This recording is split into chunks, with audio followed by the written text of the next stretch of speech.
Hi, I'm Lynn. And I'm Amanda, and this is the Pursuit of Badasserie, the podcast. This podcast is all about taking action and creating that badass business abundance and life that you want. Where we share stories, laughs, wins, and epic fails to show you the whole picture of the entrepreneurial journey. It's not just unicorns and rainbows, people. Jump on and follow us through this raw and witty roller coaster, where we get down and dirty and go behind the scenes of life and entrepreneurship. Get on it, get over it, and get after it. Hi, I'm Lynn.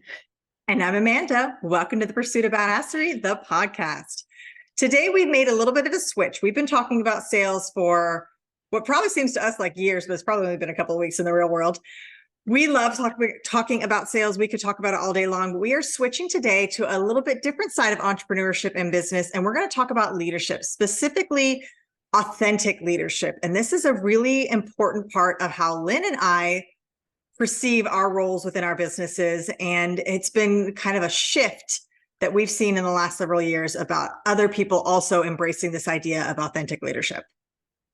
Absolutely. Definitely a favorite topic, although all of our topics seem to be our favorite topics. But that's why we're talking about it, people. However, authentic leadership and leadership in general has always been a really key topic for me for several reasons. One is because I've always found myself in a leadership role. Either I've always been the one who takes charge. So I've always been that person who just steps in.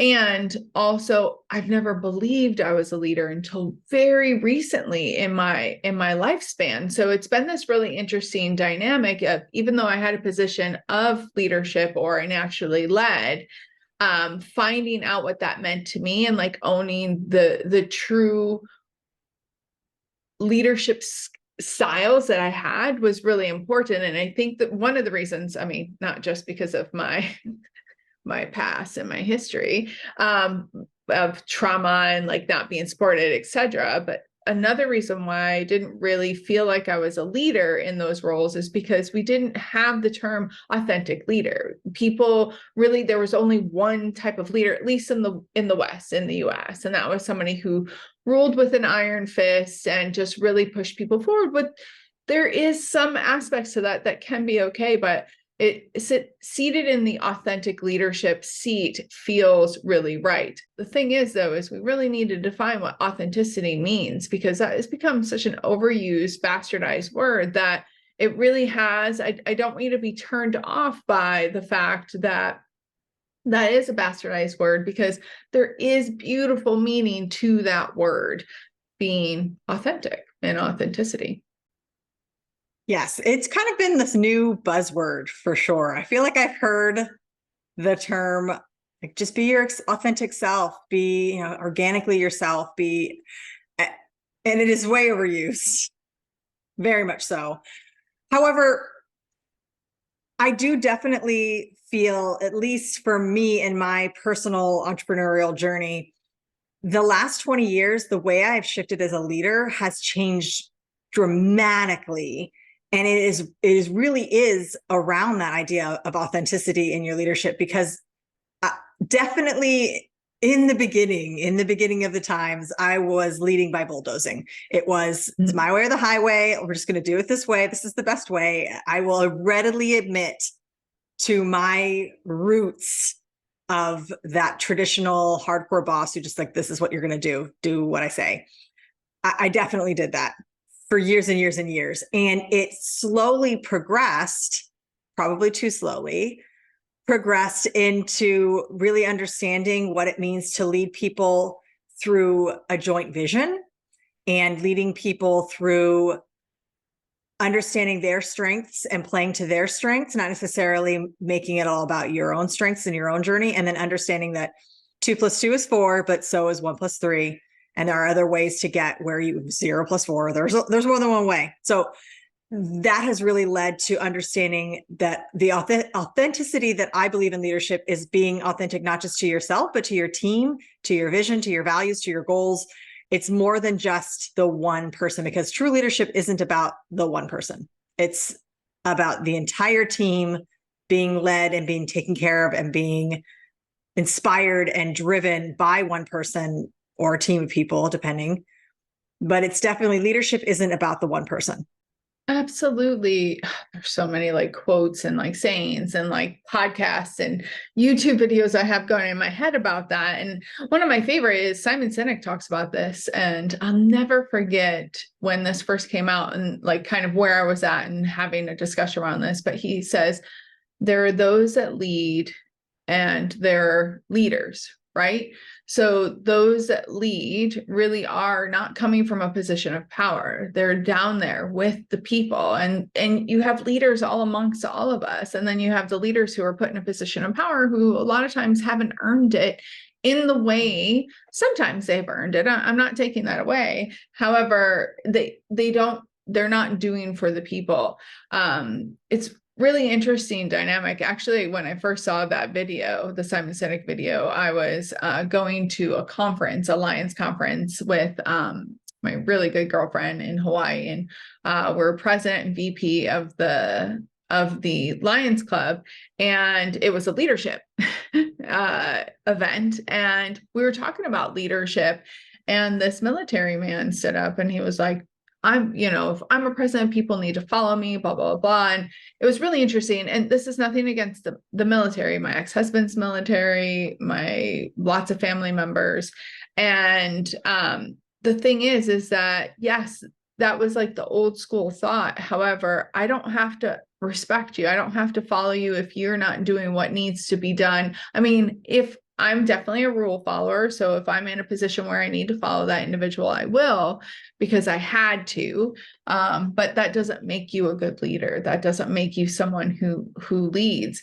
And I do want to add too, like, I really feel, and this is something I spoke about years ago, pre-COVID, I really feel like this is not an option anymore to change the way that we lead. Like, because the younger generations have, and not just the younger generations, but in general, we have so much access to information, and we can like look everybody up. Like, all your dirty information is all out there for everybody to see. I mean, dirty or not dirty, but essentially, like, you can't hide behind stuff. There is a lot more communication and ideas. And then what I'll say about the younger generation is they really have like this sense of wanting to make a difference, and this bigger sense of, being more self-aware, I'll say, in some aspects, and needing to belong to a bigger purpose. And that's, to me,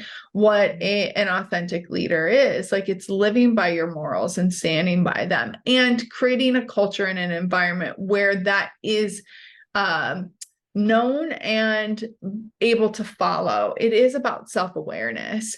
I really believe like an authentic leader, and those that really make great leaders, have a high emotional intelligence. So it's not just about the self-aware, it's also the self-regulation.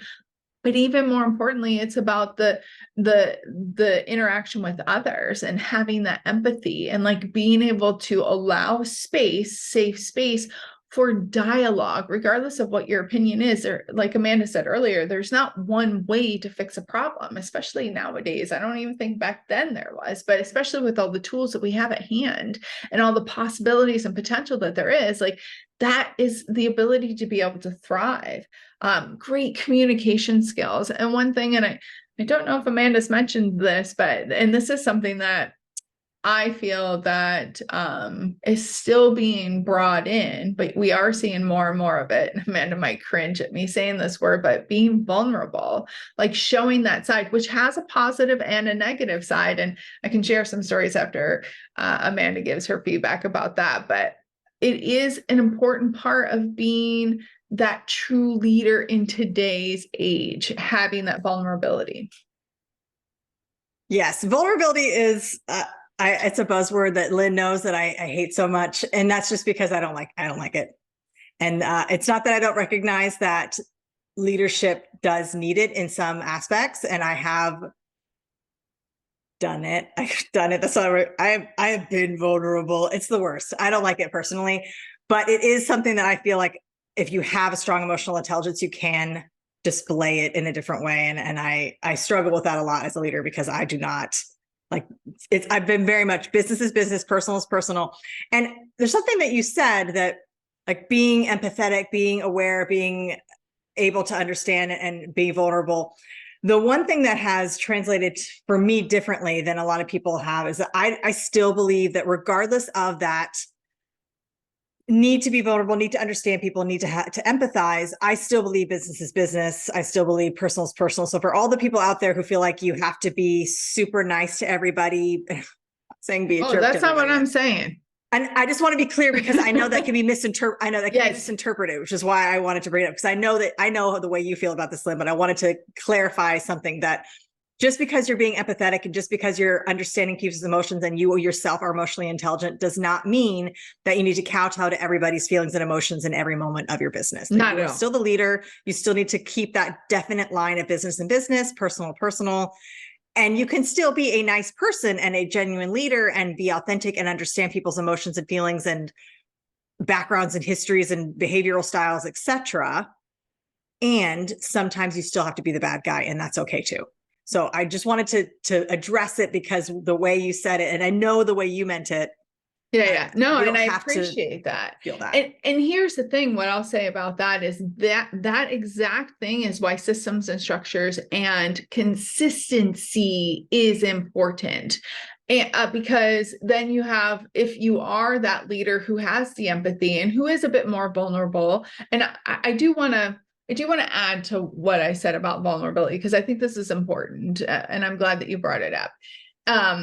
That, you know, employee A knows that if they, regardless of what they're going through, if they're lacking communication skills, because it's a two-way street. If your people that you're leading are not showing up to the plate, if they're not doing what they're supposed to be doing, if they're not like producing in the way that they need to, if they're not participating in the way that they need to, that's when you fall back on the systems and the structure. Or, I mean, both Amanda and I have that hard ass streak and be like, listen, buddy, like either step up or step out. And this is where, like, your warnings come into play, etc., with the leadership or the expectation. And I think that that's really important. Like, if we set clear context and expectations in the beginning, and it depends if it's an employee kind of environment, if you're PTA president, if you're area director for BNI, whatever it is, like, as long as the foundations and the fundamentals are there, and you maintain that, like, my clients know I'll be your bestie all day long, especially the ones I'm super close with. And Amanda and I even had this conversation when I became her consultant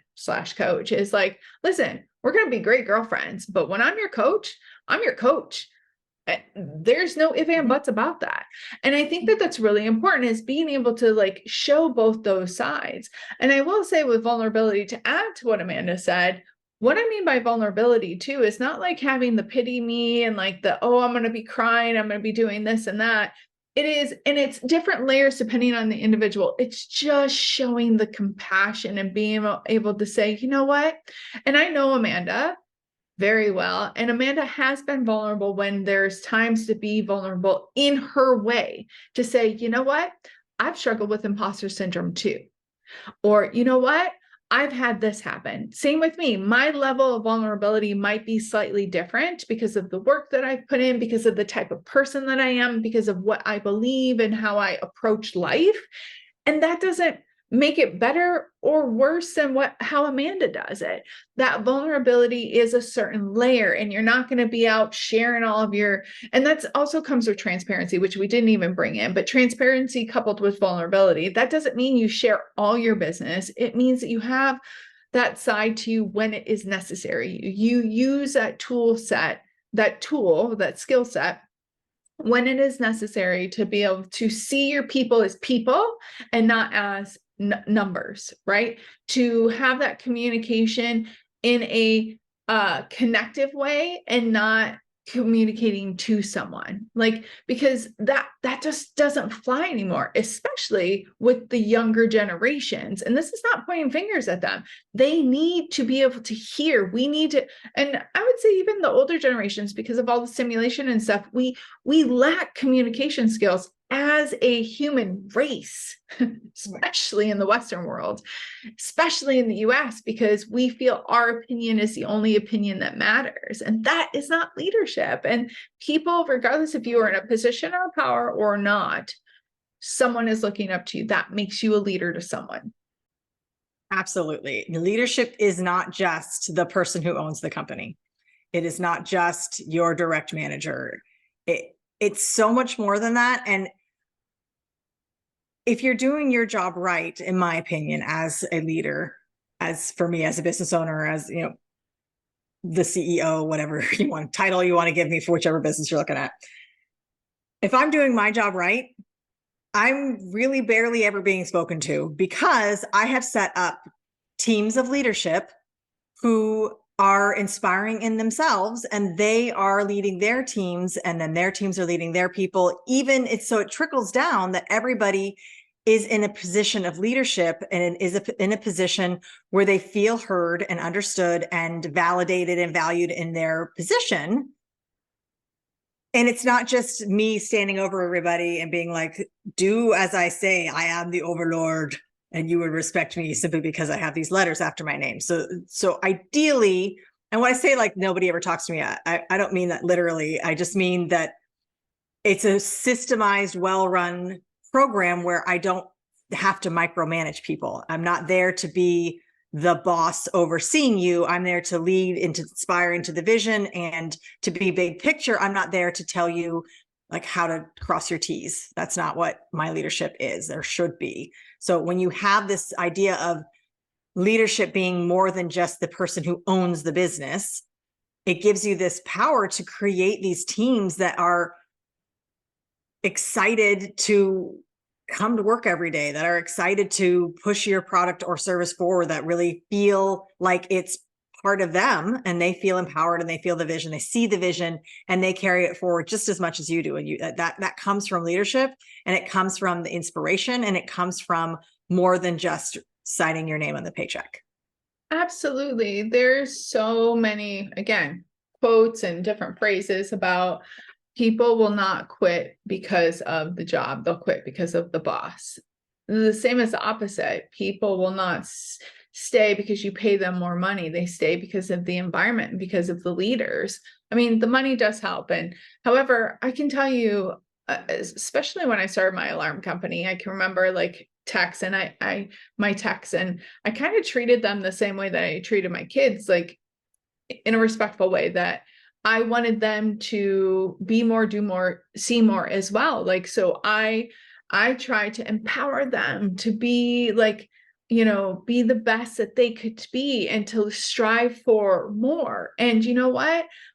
Time and time again, the majority of my techs, when they moved on, it was a hard decision for them because they got job offers that were so, like in their dream jobs.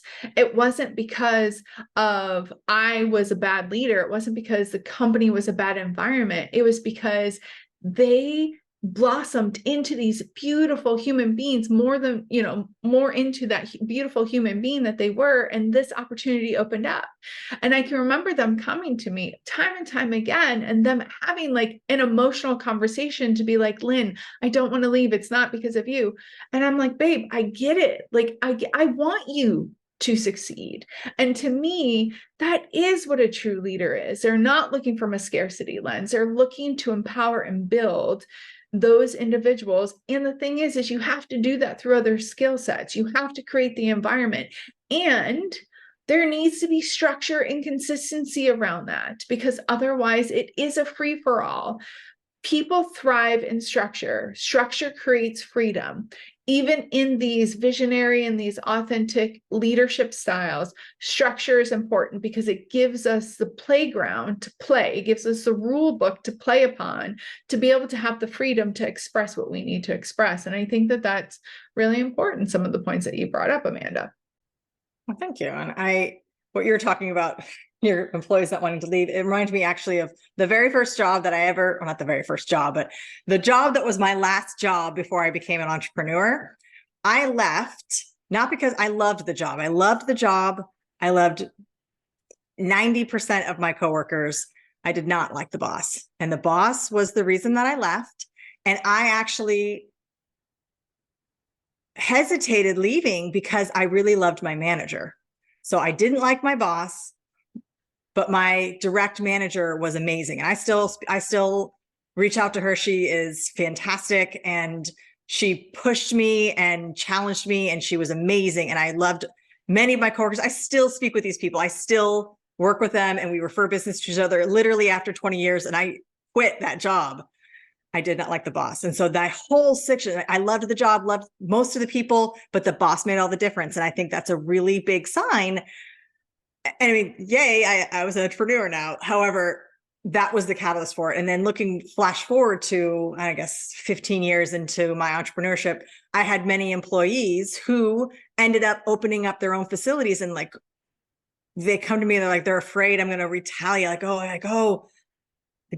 don't want to tell you that I'm quitting because I'm opening up a space that's going to be a competitor, or I'm opening up a space that's like yours, but in California or some other state. And I'm like, that's great.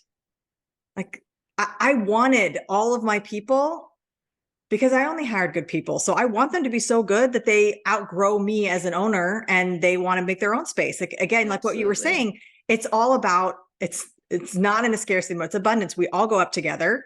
And a true leader will empower their people to be better leaders and to be better people. And if they end up leaving your business, that's actually kind of a good thing. I mean, not good in all ways. However, it's really good that they felt like that you gave them the space to be better leaders so that they could actually become their own leader and go out there in the world and create their own product or service. That's amazing. And you should strive for that.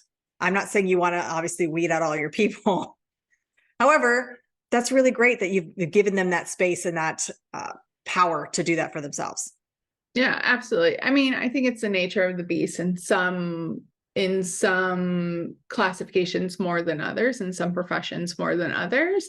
And I mean, I guess what I would do is dial back and say, listen, authentic leadership is definitely being obviously authentic to your own moral compass, your own way, and creating a culture in which, others can follow it. And I think as leaders and as managers and even as business owners and stuff, we don't put enough thought in the beginning of the culture that we want to create in our businesses. I know I work with a lot of clients about that. Like, I'm hired to come into bigger corporations, SMEs, to help with the culture shift. And a lot of times the owners don't like what I have to say because they're big changes and it needs to start with them. And the culture changed, like, to change a culture, depending on the age of the business and how toxic it is, it can take up to 3 years sometimes to change a culture of a business. So just put in